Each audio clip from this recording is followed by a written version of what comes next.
ഏതാണെങ്കിലും നോമ്പിന് നിങ്ങൾ ഞങ്ങളെ അടിച്ചു, ഞങ്ങളുടെ നേതാക്കൾ ഒരുപാട് പേരെ നിങ്ങൾ ഇല്ലാണ്ടാക്കി, ഞങ്ങൾ ക്ഷീണിച്ചിരിക്കുന്ന സമയമാണെന്ന് വ്യക്തത നിങ്ങൾക്കുണ്ടായിരുന്നു. ലോകത്തിൽ ഏറ്റവും വലിയ ക്രൂരത ചെയ്യാൻ പറ്റുന്ന ഒരു രാജ്യത്തിന്റെ തലവനും അല്ലെങ്കിൽ ആ ക്രൂരതക്ക് അതിനേക്കാൾ കൂടുതൽ സപ്പോർട്ട് ചെയ്യുന്ന ട്രംപിനെ പോലത്തെ മറ്റൊരു ലോക ചതിയനും കൂടെ കൂടിയിട്ടായിരുന്നു ഈ നോമ്പിന് ഞങ്ങൾ അടിച്ചുകൊണ്ടിരുന്നത്. ഞങ്ങളെ കൊണ്ട് ചെയ്യാൻ പറ്റുന്നതിന്റെ മാക്സിമം ഞങ്ങൾ തിരിച്ചടിച്ചു. ഇനി നോമ്പ് കഴിഞ്ഞു, ഇനി ഇപ്പം അടിക്കുന്നതിൻ്റെയും കൂടുതൽ എങ്ങനെ തിരിച്ചടിക്കാമെന്ന് ഞങ്ങൾക്ക് വ്യക്തമായിട്ട് അറിയാം.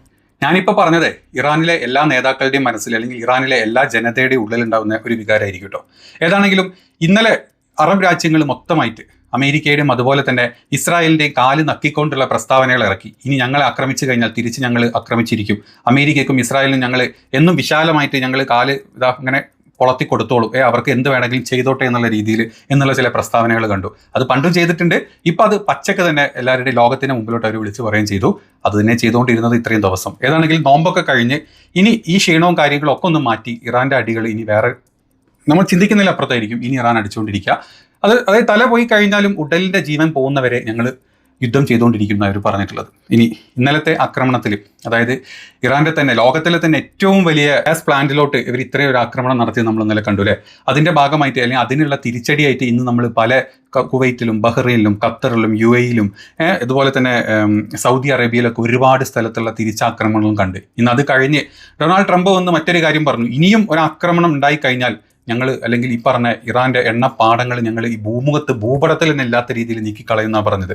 അതിനുള്ള മറുപടിയായിട്ട് ഇറാൻ്റെ പ്രസിഡന്റ് മസൂദ് പെഷഷ്കിയാൻ ഇപ്പം മറ്റൊരു ട്വീറ്റും കൂടെ ചെയ്തിട്ടുണ്ട്. അതായത് ഇനി ഞങ്ങളുടെ ഏതെങ്കിലും ഒരു എണ്ണപ്പാടം തൊട്ട് കഴിഞ്ഞാൽ പിന്നെ ഗൾഫ് രാജ്യങ്ങൾ അവിടെ കാണില്ല എന്നാണ് പറഞ്ഞത്. ചെറിയ ഒരു ത്രെട്ടൊന്നുമല്ല, കാരണം ഈസി ആയിട്ട് ഗൾഫ് രാജ്യങ്ങളിൽ ഓരോ ദിവസവും അവിടെ എത്ര മിസൈലുകളും ഡ്രോണുകളും വീഴുന്നുണ്ട് നമ്മൾ കണ്ടിട്ടുണ്ട്. അപ്പം ഇനിയും ഞങ്ങളുടെ ഏതെങ്കിലും ഒരു എണ്ണപ്പാടത്തിനെ തൊട്ട് കഴിഞ്ഞാൽ ഗൾഫിലുള്ള എണ്ണപ്പാടങ്ങളടക്കം സകലതും ഞങ്ങൾ ഈ ഭൂമുഖത്ത് നിന്ന് ഇല്ലാണ്ടാക്കും എന്നുള്ള രീതിയിലുള്ള ഒരു ത്രെട്ടാണ് കൊടുത്തത്. ചെറിയ ത്രെട്ടൊന്നുമല്ല.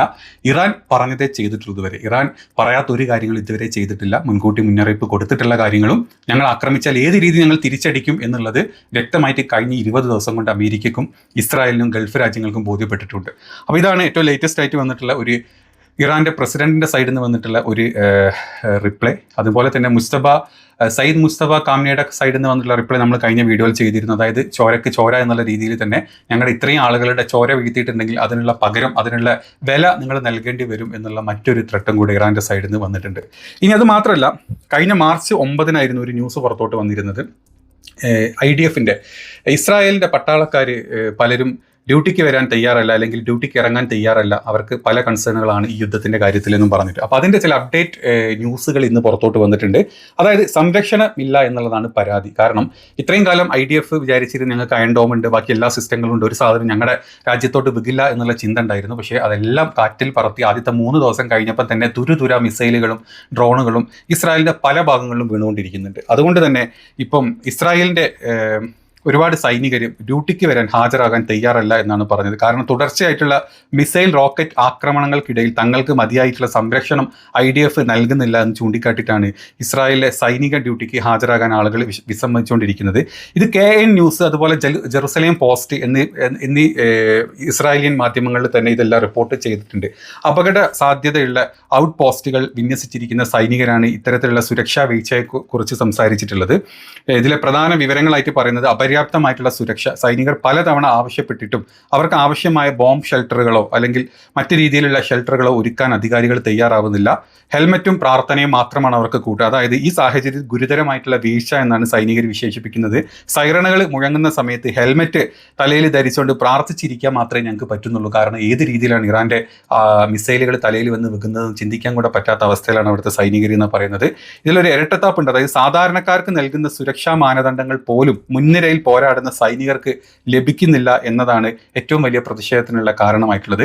കാരണം സാധാരണക്കാർക്ക് കൊടുക്കുന്ന ഒരു സപ്പോർട്ട് പോലും സൈനികർക്ക് അവർ കൊടുക്കുന്നില്ല. കാരണം ഈ സാധാരണക്കാരെ കവർ ചെയ്യാനുള്ള ആളുകളാണ് സൈനികർ. അപ്പോൾ സൈനികർക്ക് കുറച്ച് കൂടുതൽ സപ്പോർട്ടുകളും കാര്യങ്ങളും കൊടുക്കണം എന്നാണ് ഈ സൈനികർ പറഞ്ഞുകൊണ്ടിരിക്കുന്നത്.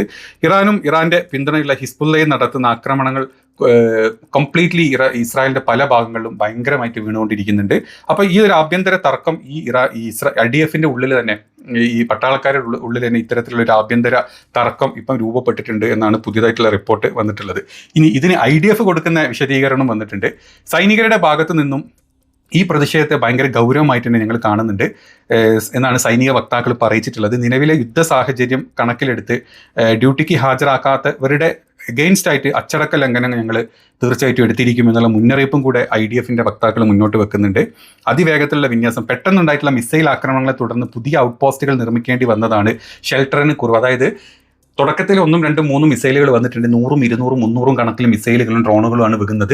അപ്പോൾ നമ്മുടെ കയ്യിലുള്ള സ്റ്റോക്കൊക്കെ തീർന്നിട്ടുണ്ട്. പുതിയ സ്ഥലത്തോട്ട് ഇതിങ്ങനെ വ്യാപിച്ചുകൊണ്ടിരിക്കുന്നതുകൊണ്ട് പുതിയ സ്ഥലങ്ങളിലോട്ട് പുതുതായിട്ടുള്ള ഷെൽട്ടറുകൾ ഉണ്ടാക്കാനുള്ള സമയം ഞങ്ങൾക്ക് കിട്ടുന്നില്ല. ഇറാൻ ആ രീതിയിലാണ് ഞങ്ങളെ ആക്രമിക്കുന്നത് എന്നാണ് IDFന്റെ സൈഡിൽ നിന്നുള്ള ഒരു വിശദീകരണം വന്നിട്ടുള്ളത്. ഇനി മുൻഗണനാ ക്രമം, അതായത് ഇതിനൊരു ക്രമം വെച്ചിട്ടുണ്ട്. അതായത് ഏറ്റവും കൂടുതൽ ആക്രമണമുള്ള മേഖലയിൽ ഞങ്ങൾ കൂടുതൽ ഷെൽട്ടറുകൾ തരും. അത് കഴിഞ്ഞ് കുറയുന്ന സ്ഥലങ്ങളിലോട്ട് ഞങ്ങൾ കുറച്ച് തരും. പിന്നെ ഒട്ടുമില്ലാത്ത സ്ഥലങ്ങളിലോട്ട് ഓൺ ഷെൽട്ടറുകളും കാര്യങ്ങളൊക്കെ നിങ്ങൾ കണ്ടെത്തണം എന്നാണ് സൈനികർക്ക് കൊടുത്തിട്ടുള്ള, അതായത് സൈനികരോട് ഇപ്പം IDFന്റെ സൈഡിൽ നിന്ന് വന്നിട്ടുള്ളത്. പിന്നെ ബഡ്ജറ്റിലെ പരിമിതി ഭയങ്കരമായിട്ട് വരുന്നുണ്ട്. യുദ്ധം കാരണം ബഡ്ജറ്റ് നല്ല രീതിയിൽ ഇടിഞ്ഞിട്ടുണ്ട്. ഭയങ്കരമായിട്ട് സ്പെൻഡ് ചെയ്തു. നമ്മുടെ ഖജനാവൊക്കെ കാലിയായിട്ടുണ്ട്. പ്രതിരോധ സംവിധാനങ്ങൾക്കായിട്ട് അയൺ ഡോം പോലുള്ള സംഭവങ്ങൾക്ക് വൻ തുകയാണ് ചെലവാക്കിക്കൊണ്ടിരിക്കുന്നത്. സൈനികരുടെ അടിസ്ഥാന സുരക്ഷാ സൗകര്യങ്ങൾക്കായിട്ടുള്ള ഫണ്ട് അനുവദിക്കുന്നതിലുള്ള കാലതാമസം ഭയങ്കരമായിട്ട് ഇസ്രായേലി പാർലമെന്റ് സൈഡിൽ നിന്ന് IDFന് വരുന്നുണ്ട് എന്നാണ് IDFന്റെ മറ്റൊരു പ്രതികരണമായിട്ട് കൊടുത്തിട്ടുള്ളത്. ഇനി മിസൈൽ പ്രതിരോധ നിരക്കിലെ ആശങ്കകൾ, അതായത് ഈ വിവാദത്തിൽ ആക്കം കൂട്ടുന്ന മറ്റു ചില കാര്യങ്ങളുണ്ട്. മിസൈൽ പ്രതിരോധ സംവിധാനങ്ങൾ മറികടന്നുകൊണ്ടാണ് ഇറാന്റെ എല്ലാ മിസൈലുകളും ഡ്രോണുകളും വന്നുകൊണ്ടിരിക്കുന്നത്. അവരുടെ വേഗതയും അളവും കണ്ടുപിടിക്കാൻ പോലും അയൺ ഡോമുകൾക്ക് പറ്റുന്നില്ല എന്നാണ് പറയുന്നത്. ഇറാൻ തൊടുത്ത് വിടുന്ന ഹൈപ്പർസോണിക് മിസൈലുകൾ അതുപോലെ തന്നെ ഹിസ്ബുള്ളയുടെ ഡ്രോണുകളും ഒരേ സമയത്താണ് പ്രയോഗിച്ചുകൊണ്ടിരിക്കുന്നത്. ഇത് അയൺ ഡോം 100% ഫലം നൽകാൻ അയൺ ഡോമിന് പറ്റുന്നില്ല.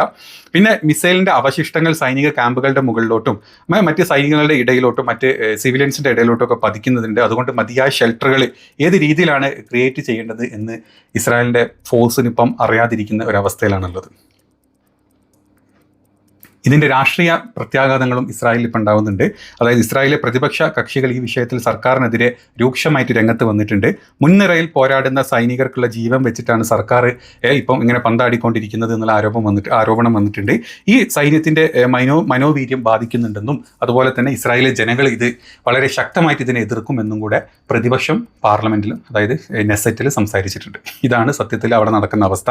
നമ്മൾ കാണുന്ന നമ്മുടെ കൃസംഗികളും മുസംഗികളും സംഘികളും ദിവസത്തിന് 2 മിനിറ്റ് വന്ന് ഇട്ട് വീഡിയോ ചെയ്ത് ഓടി ബങ്കറിൽ ഒളിച്ചിരിക്കുന്നതല്ല യഥാർത്ഥത്തിൽ ഇസ്രായേൽ നടന്നുകൊണ്ടിരിക്കുന്നത്.